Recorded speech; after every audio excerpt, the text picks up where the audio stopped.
Howdy folks, welcome back to the fish house. Today we're going to be talking about the inverter that I added to my fish house so that I don't have to run the generator all the time.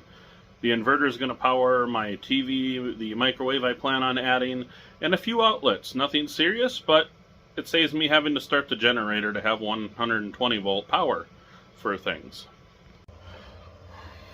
The inverter I got came off of Amazon. It was a Cyber Monday deal, and they knocked some money off, so it made it worth buying. So let me show you that.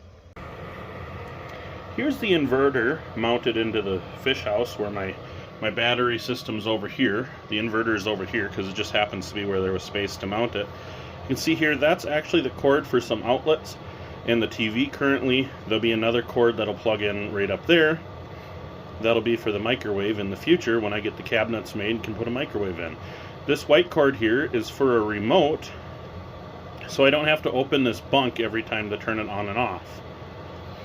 Over here, behind it, is where the wiring connectors are. This came with some chintzy 10 gauge wires that I didn't feel were up to the job. These are 6 gauge wires that I made myself that go around the corner here, and we'll come right around here. This power lug is my main power lug. This line up here goes over to my positive bus bar after that breaker. This wire that runs down is for the inverter, and this is the main power coming in, and then I have my main fuse. The negative cable runs down along the floor and comes up, let's see, up to the bottom of my battery monitor shunt, which if I take my finger out of the way, there, that's my battery monitor shunt. So I upgraded those from the 10 gauge wire to the 6 gauge wire to have a little bit more security and knowing that I have better wire and I won't have any heating or fire issues in the future. Now, you can see that white cord wraps around here. Here is, this is my furnace control for the diesel furnace, and this is the control for the inverter. There's a power light and a fault light.